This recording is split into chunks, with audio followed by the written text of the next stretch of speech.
నమస్కారం సార్. ఈరోజు మా మిత్రుడు మా అసోసియేషన్ సభ్యులు విఆర్ఓ మహమ్మద్ హుసేన్ గారు మృతి చెందడం చాలా బాధాకరం.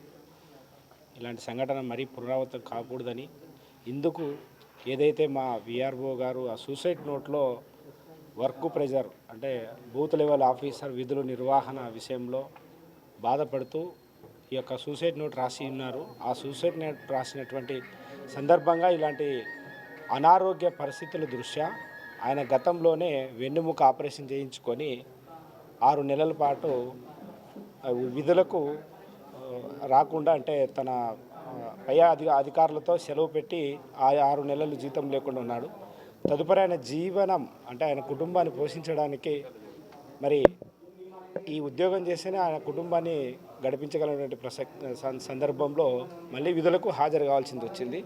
ఈ విధులకు హాజరైన సందర్భంలో ఈ యొక్క అడిషనల్ వర్క్ ఏదైతే బూత్ లెవెల్ ఆఫీసర్ బిఎల్ఓ ఉందో ఆ బూత్ లెవెల్ ఆఫీసర్ విధులు వేసినడం చేత ఆర్డర్ రావడం చేత దానిపైన కూడా సంబంధిత అధికారులకు కూడా ఎలక్షన్ అధికారులకు కూడా విన్నవించడం జరిగింది. అయితే కొంతకాలం తర్వాత అది చూసి మారుస్తామని చెప్పారు కానీ ఆ మార్పు జరగలేదు. ఆ జరగడం చేతనే దీనికి తోడు నిన్న మొన్నటి గడిచిన 3 రోజులుగా మా ఎన్నికల అధికారి గారు కర్నూలు నియోజకవర్గ ఎన్నికల అధికారి గారు మున్సిపల్ కమిషనర్ గారు టీసీలు తీసుకొని ఆ టీసీల్లో టార్గెట్లు చెప్తూ అంటే ఇప్పుడు ముఖ్యంగా 2 పేర్లు రాశారు సార్. దాని మీద ఏమంటారు? దీనిపైన గౌరవ కలెక్టర్ మేడం గారికి రిప్రజెంటేటివ్ కూడా ఇవ్వడం జరిగింది సార్. దీనిపైన పూర్తి స్థాయిలో విచారణ చేసి ఏదైతే సూసైడ్ నోట్లో రాసినటువంటి ఆ రైటింగ్ను అలాగే గతంలో ఆయన ఉద్యోగ నిర్వహణలో రాసినటువంటి అనేక ఈ పబ్లిక్ ఇచ్చినటువంటి అర్జీలపైన ఎండార్స్మెంట్ ఏదైతే ఇచ్చి ఉంటారో అంటే బిఎల్ఓలు కొత్త ఓటర్ల కోసం ఇచ్చినటారో ఆ రైటింగ్ను ఈ రైటింగ్ను కూడా బేరీజ్ చేస్తూ దాన్ని సమగ్ర విచారణ చేసి సంబంధిత బాధులపైన ఎవరైతే ఈ అధికారులు ఈ మృతికి కారకులై ఉన్నారో వారిపైన కఠిన చర్యలు తీసుకుంటామని గౌరవ కలెక్టర్ గారు ఇప్పుడే హామీ ఇవ్వడం కూడా జరిగింది సార్. మేము కూడా మా అసోసియేషన్ తరఫున తెలియజేసేది ఏంటంటే ఉద్యోగం చేస్తాము, ఒక లిమిటేషన్ పద్ధతిలో ఉద్యోగం చేస్తాము. ప్రభుత్వం ద్వారా వచ్చేటువంటి అన్ని ఫంక్షనరీస్ ఈ గ్రామవార్డు సచివాలయ వ్యవస్థలో ఉన్నటువంటి అన్ని సెక్రటరియట్ ఫంక్షన్స్ను మేము చేయడానికి సిద్ధంగా ఉన్నాం. అయితే ప్రతిదానికి ఒక గైడ్లైన్స్ ఒక టైం లైన్స్ అనేది ఉంటుంది.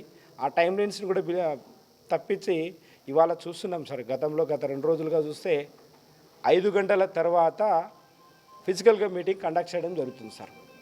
అంటే మేము విపత్తులు ఏమైనా ఏర్పడిన సందర్భంలో 24 అవర్స్ వర్క్ చేయడానికి మేము సిద్ధంగా ఉన్నాం రెవెన్యూ వ్యవస్థలో. అయితే ఈ బిఎల్ఓ మీటింగులు ఇన్ టైంలో ఏదైతే ప్రభుత్వం నిర్ణయించిందో సమయాన్ని ఉదయం 10 గంటల నుంచి సాయంత్రం 5 గంటల వరకు ఈ సమయంలో ఎలాంటి మీటింగ్లను పెట్టండి, ఎంత వర్క్ అని చేయించండి, మేము చేయడానికి సిద్ధంగా ఉన్నాం. అంతేగాని సమయపాలన లేకుండా 6 గంటలు 7 గంటల సమయంలో ఫిజికల్గా మీటింగులు పెట్టడం వల్ల మరి ఇలాంటి స్ట్రెస్కి గురయ్యి ఉదయం 10 గంటల నుంచి ఆఫీసులో కూర్చొని ఉద్యోగాలు చేస్తూ మళ్ళీ సాయంత్రం 6 గంటలు 7 గంటల సమయం వరకు కూడా ఈ స్ట్రెస్కి గురి కావాలంటే మానసిక క్షోభకు గురయ్యే ఇలాంటి మరణాలు జరుగుతున్నాయి.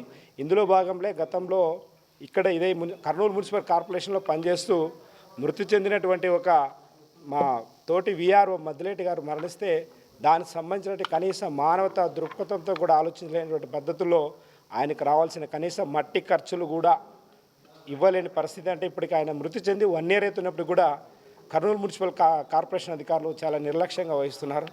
అలాగే మరో విఆర్ఓ మృతి చెందితే ఉద్యోగులు వైసీపీ అంటే గత ప్రభుత్వంలో వచ్చారు కాబట్టి మీరు అదన్నట్టుగా వేధింపులు చేసి కొంతమంది విఆర్ఓలు అభియోగం చేస్తున్నారు సార్. ప్రభుత్వాలు అనేవి మారుతుంటాయి. ప్రభుత్వ ఉద్యోగిగా ఏ రోజైతే మేము జాయిన్ అయ్యి ఉంటామో ఆ రోజు ప్రభుత్వం నిర్ణయించినటువంటి విధి విధానాలకు కట్టుబడి మేము ఉద్యోగాలు చేస్తాం. ప్రభుత్వం ఇది ఉందన్నా అది ఉందన్నా ఇంకోటే కాదు సార్. మా విధి విధానాలు మా జాబ్ చెట్లు ఏదైతే ఉందో దానికి కట్టుబడే పనిచేస్తాం సార్. మా డిమాండ్ సార్ టైం లైన్స్ ప్రకారము మా గ్రామవార్డు సచివాలయ ఉద్యోగాలకు టైం లైన్స్ ప్రకారం పని చేయించండి. ఎలాంటి పని చేయడానికైనా మేము సిద్ధంగా ఉన్నాము. టైం లైన్స్ కాకుండా సాయంత్రము 7 గంటలు 8 గంటల సమయంలో మాకు వర్క్ చెప్పి మమ్మల్ని స్ట్రెస్కి గురేస్తే ఇలాంటి మరణాలు మరీ జరుగుతాయి. అలాంటి మరణాలకు ఎవరైతే మాకు ఈ టైం బాండింగ్ పెట్టి అనవసరమైనటువంటి టెలికాన్ఫరెన్స్లు పెట్టుకొని మమ్మల్ని మానసిక క్షోభకు గురి చేసి మా ప్రాణాలు పోగొడతారో వాళ్ళందరిపైన ప్రభుత్వం పూర్తి స్థాయిలో విచారణ చేపట్టాలి. అందుకు బాధ్యులైనటువంటి అందరిపైన కూడా కఠిన చర్యలు తీసుకోవాలని మా డిమాండ్ సార్. సూసైడ్ నోట్ మీద ఏదైనా ప్రభుత్వపరమైన చర్యలు మీరు ఏమైనా కంప్లైంట్ ఇచ్చే పరిస్థితి ఉందా? సార్ ఆల్రెడీ ఎవరైతే మృతి చెందినటువంటి కుమారుడు ఉన్నారో పోలీసు వారికి రిటర్న్గా రాయిచ్చారు సార్, వాళ్ళపైన చర్యలు తీసుకోవాలని. అదే విషయంపైన మేము కూడా కలెక్టర్ మేడం గారికి కూడా మా అసోసియేషన్ తరఫున కూడా అర్జీ ఇవ్వడం జరిగింది సార్. దీనిపైన చర్యలు తీసుకుంటామని హామీ కూడా ఇవ్వడం జరిగింది సార్. Thank you sir.